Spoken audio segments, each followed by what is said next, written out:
In today's episode, if life is so short, what truly matters?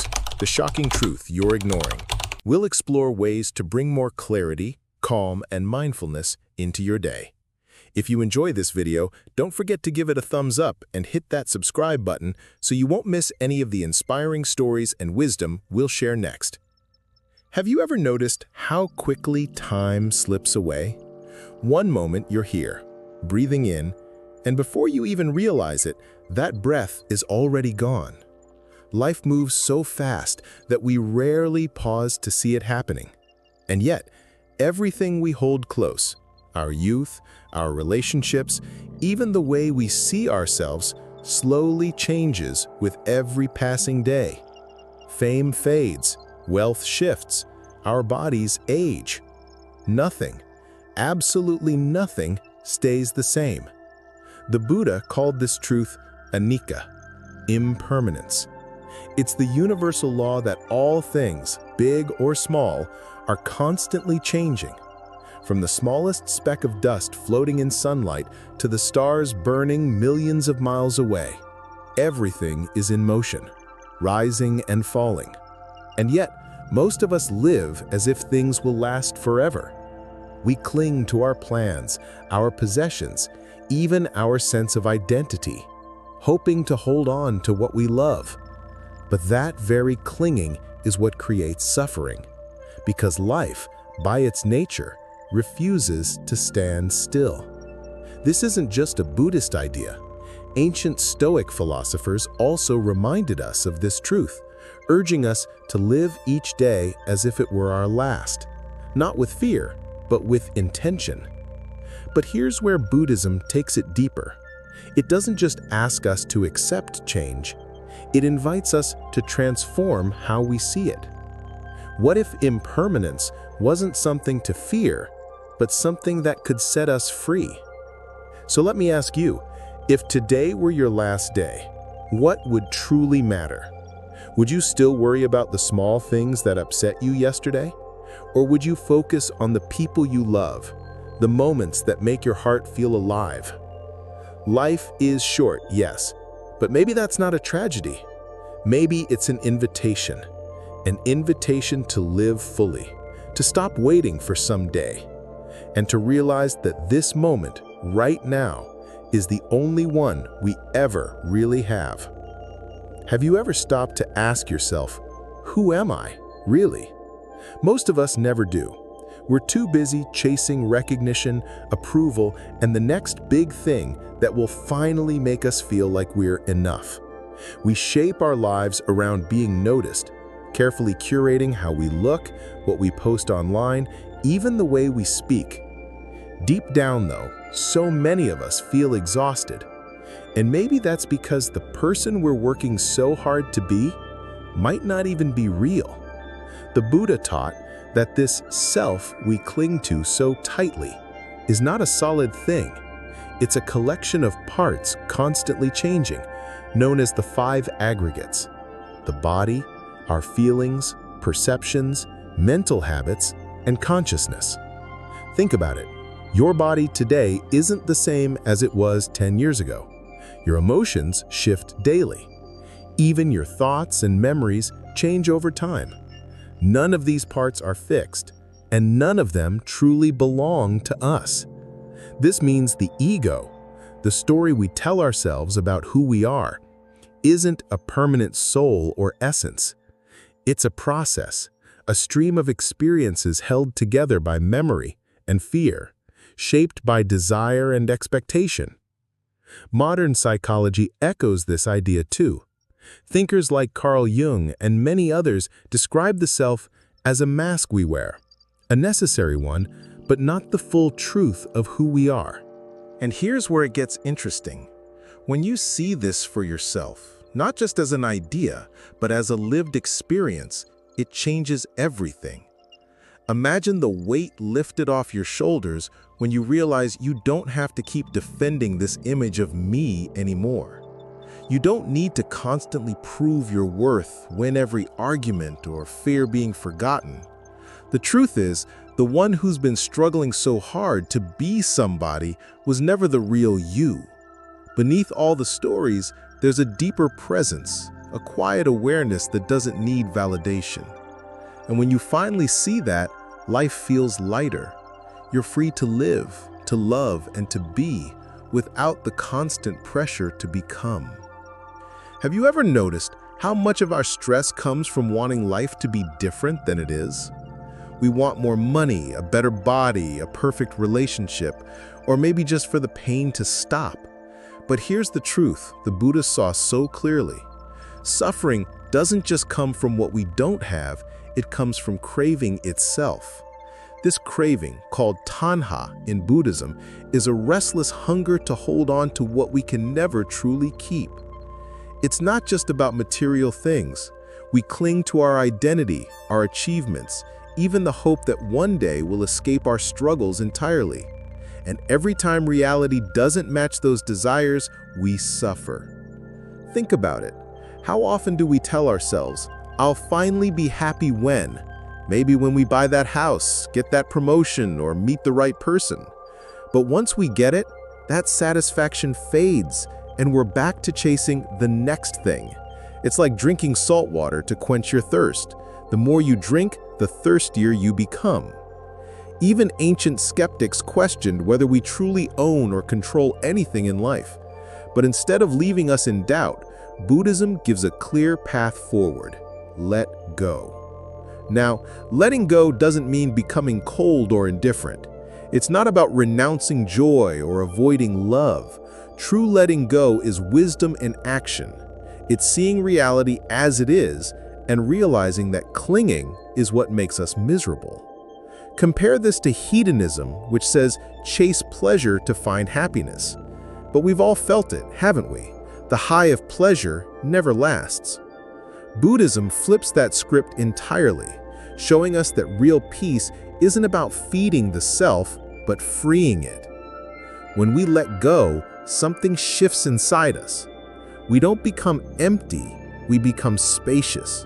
There's room to breathe, to love, to experience life without the constant fear of losing it. That's the kind of freedom no amount of success or possessions can buy. And it starts not with a dramatic gesture, but with a small choice, to loosen our grip, one thought, one attachment at a time. Imagine living a life where you're no longer constantly chasing, clinging, or fighting to prove yourself. When we begin to let go of attachments, life becomes lighter, more natural, more peaceful. But letting go isn't just about stopping something. It's about learning a new way of being. That's where the Buddha's Noble Eightfold Path comes in. It's not a set of rigid rules, but a practical guide, a map to help us live with wisdom and compassion every single day. The first step is right view, truly seeing life as it is. That means recognizing impermanence, understanding suffering, and realizing that this self we defend so fiercely is not fixed. It's about clarity, not philosophy. When we see clearly, we stop expecting life to be something it's not. From there comes right intention. This is about living with purpose, not driven by fear, greed, or anger, but guided by kindness and sincerity. It's asking yourself, am I acting to impress others or to live in alignment with what matters most? Then we have right speech, which is more than just avoiding lies. It's learning the power of words, using them to heal rather than harm. Imagine how different our relationships would be if we paused before speaking, asking, is this true? Is this helpful? Is this kind? Right action flows naturally from that. It's choosing to live ethically, to avoid harm, and to act with integrity. These aren't rules to restrict us. They're tools to create a life we can look back on with peace, not regret.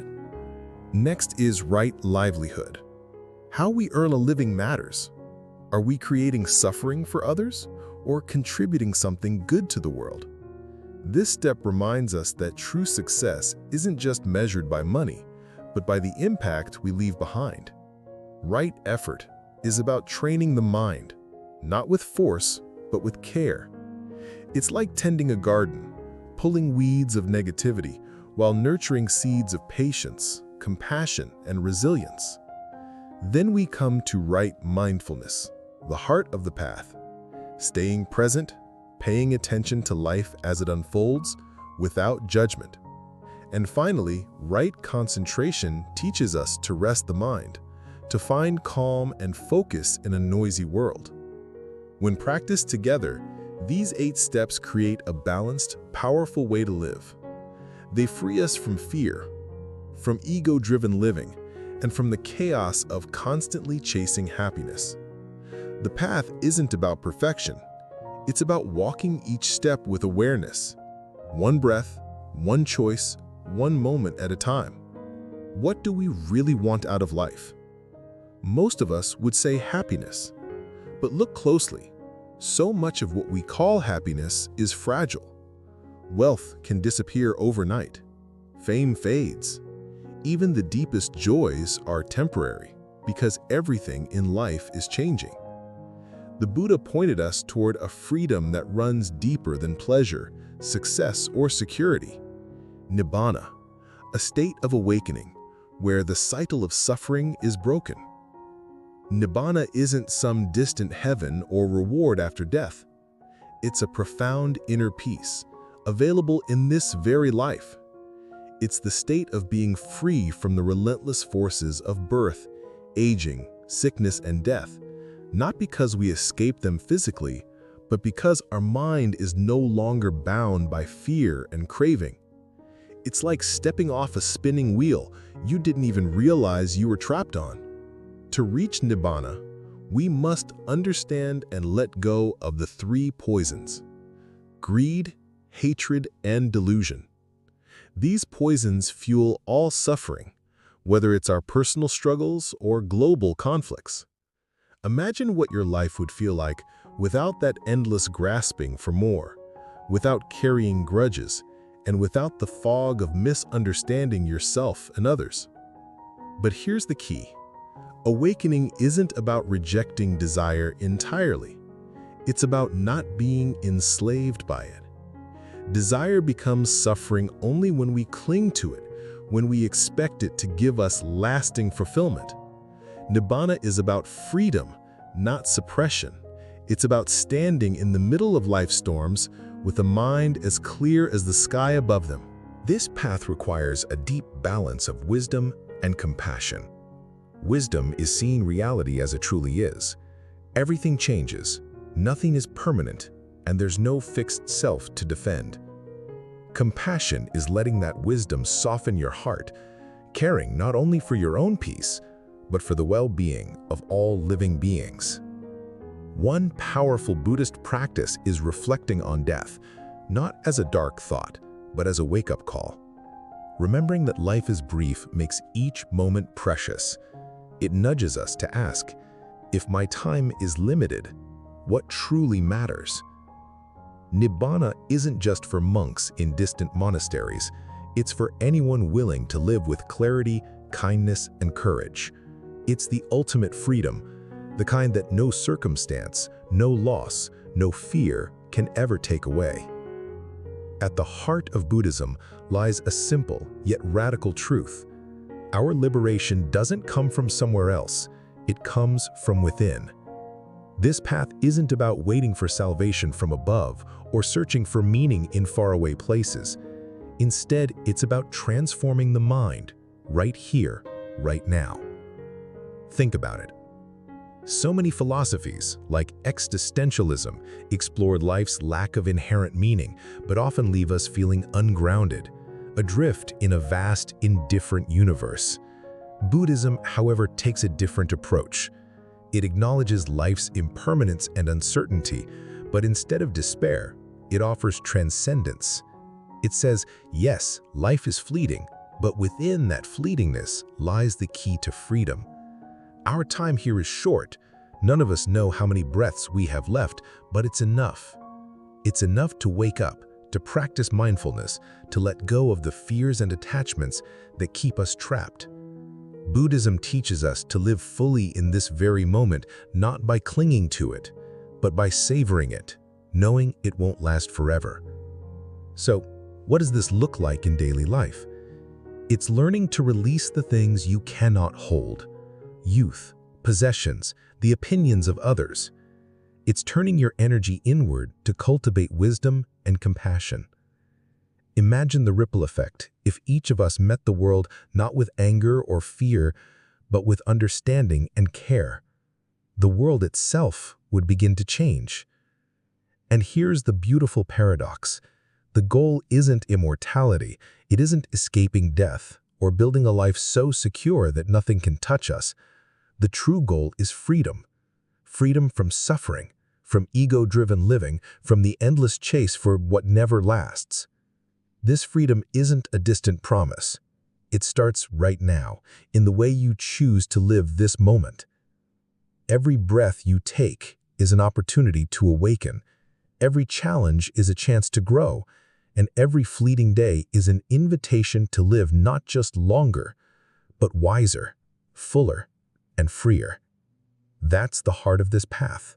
Not tomorrow, not someday, but here, today.